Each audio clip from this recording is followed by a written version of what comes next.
Because there's a certain team trying to get to a 1 seed, trying to get back at it. Mm-hmm. That's the Alabama Crimson Tide. And we got that game against Tennessee. I mean, it's like an opportunity for us. Mm-hmm. We got Tennessee coming up this Saturday. We got Florida coming up next Wednesday. Although, let's be honest, they're out of the top 2. Are they going to be out of the top 4? Now, that's up for discussion. Is Mm-hmm. Auburn still going to be number 1 by next Saturday? We'll find out after they get done with Kentucky. But Alabama has a prime shot to get back at the 1 seed. Now, I hope it does happen, and I would love to see Alabama beat Tennessee, but apparently they've had a hard time in Knoxville over the past few times. Can they get back to that 1 seed or no? I mean, it's almost impossible to imagine them winning all 3 games. But if they did, they could possibly, and I repeat loosely, very possibly be the number 1 overall seed. I mean, if you beat, like, think about it. For Alabama to end the season on a 5-game, the regular season on a 5-game win streak of Kentucky, Mississippi State, Tennessee, Florida, and Auburn, if they did that, I think Alabama would be the number 1 overall seed. Now, if Alabama wins, like one of those games, then not even 2. If they win one of those games, I think Alabama's still on the 1 line. I mean, they're playing top 5 team after top 5 team. I would think that they would still be on the 1 line, especially if they beat Tennessee, because Tennessee's one of their biggest threats for that, 1 spot.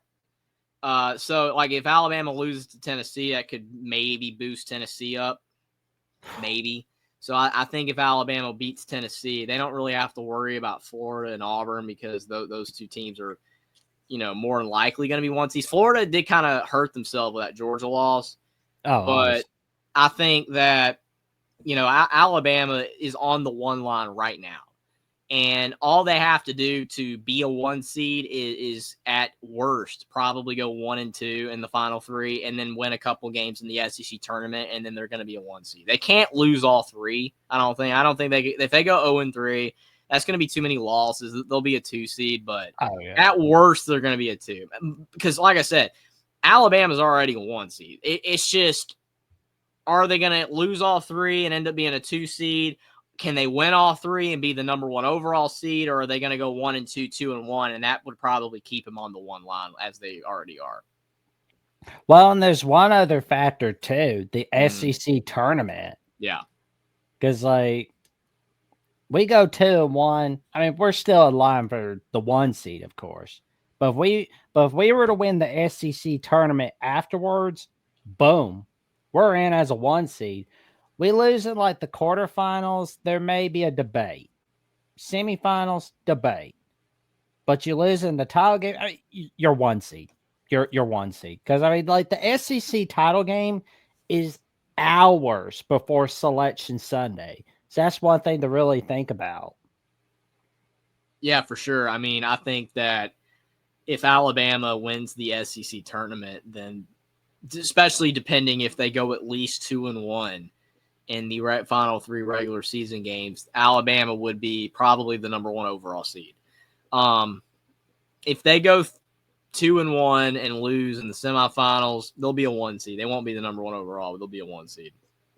If they go 1-2, probably have to make the semifinal game to still for certain be a 1 seed. And then if they go 0-3, then they'd have to run the table in the SEC tournament, at least get to the final to probably remain on the 1 line.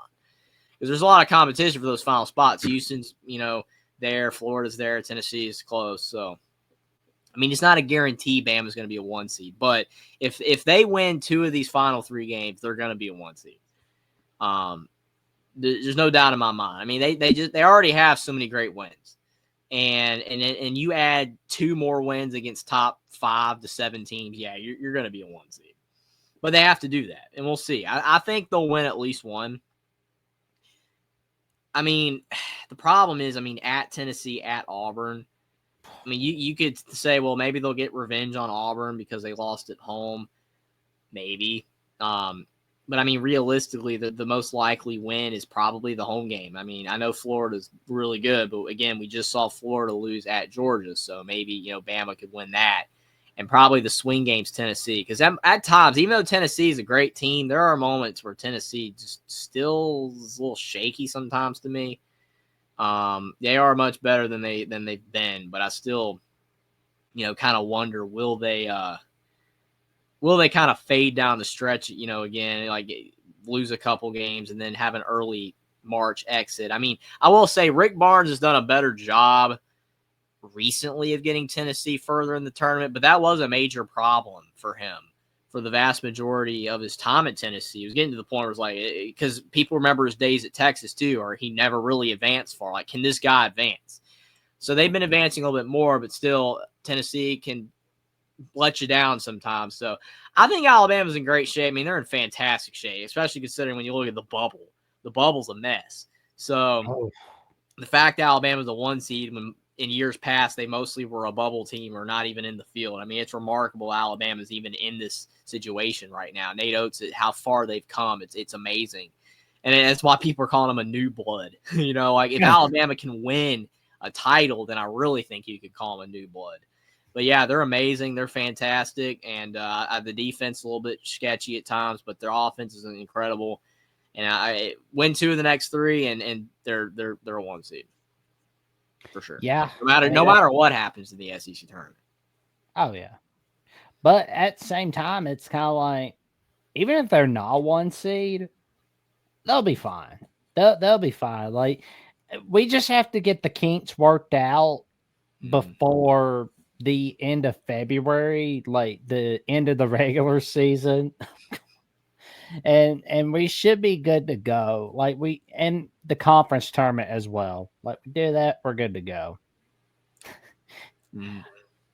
And we got our guy Ben from Exploring with Ben and Sam in Oregon at the Voice College Football in chat. Oh God. Oh God. Yeah, it's more like Spaz and Ben. Like, Spaz stopped bothering Ben, right? Like, that's always a fun time on After Dark or on the Oregon channel. I love that. Oh man. We even had the counter of how many times he was going to curse him out. Oh man. Oh man. Like, I still get a laugh out of Spaz's comment when I mentioned the Oregon, where it was the way Spaz said it. It was like, go take your foghorn leghorn and spang it up Bama's backyard. That's so funny. Sports Talk with Austin says Alabama's defense is awful. I don't know if Bama can win. I'm assuming not scoring 80. Yeah, that's the liability. I don't really think anybody's necessarily picking Alabama to win it all.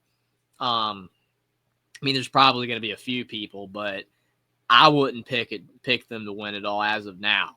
I will say that Mississippi State game gives me more confidence, but it's 1 game. It's kind of like Indiana. Had to throw in an Indiana reference finally. It's kind of like when Indiana beat Purdue. Yeah, Indiana's defense was incredible in that game. But then you saw in this past game against Penn State, and it wasn't as good. You know what I'm saying? Like, they still won. Still are on the right side of the bubble right now, but didn't defend as well. And I think that's what you're going to get with Bama. I think we've seen Nate Oates. You've seen a little bit of a resurgence of defense, prioritization for Alabama basketball. But I don't know if it's going to last, because at the end of the day, Bama is just such a high octane offense that it is difficult to play great defense. When you're that fast on offense, it's just difficult. That's why teams like Virginia, with Tony Bennett, with Kyle Guy and Ty Jerome and DeAndre Hunter, those guys, that team. It's like, yeah, they had a great defense, but they're slow. Like, on offense, they barely move, except Kyle Guy coming off screens that season. So it's like they're not getting wore out. That's why I don't know if you remember Jackson, but like the good Leonard Hamilton teams at Florida State, the good teams, right? The ones he had like 2018, 19, 20, whatever. He had like 10, 11 guys playing because they were basically pressing all game on defense. Like they worked their can off on defense. So he would rotate and rotate and rotate. So they never get tired. Bama's got depth, but they don't have that much depth. And Auburn kind of does that. Bruce Pearl's had a few seasons where he's played like 10, 11 guys. You can only play such great defense for so long when you're only playing like 6, 7 guys. And it makes it even worse in the case of Alabama when, again, such a high-octane offense, they're putting all of their effort and energy on offense that they don't prioritize defense as much. Sometimes they don't even get back on defense quick enough for the other team scores. So that is the liability, and all it takes is for Alabama basketball to have one game in the tournament where they don't shoot that particularly well, and they lose, especially if they're not defending, because defense wins championships. You have to have offense, but defense can help you grind out a game, kind of like this. Michigan, to Austin's point, beat Nebraska in one of the ugliest games of the season. The game sucked. It was terrible. But if you liked defense and no offense, then it was the game for you. But yeah, Michigan, I mean, ironically with Michigan, they're having a great season, right? Like Dusty May's getting a contract extension. Indiana fans are upset, like, hey, we're not going to get Dusty May. We're upset now, whatever. So it's like everything's going great for Michigan. Do you know how many games Michigan has won this year by 4 points or less? 8. So if Michigan loses every one of those games, imagine their season. They're 500. Mm-hmm. Michigan has found ways to win. Now, does that mean they're a great team? I'm not saying that. But they have found ways to win. They barely beat Indiana. They barely beat Nebraska. They barely beat a ton of teams. They just barely won. But at the end of the day, it counts.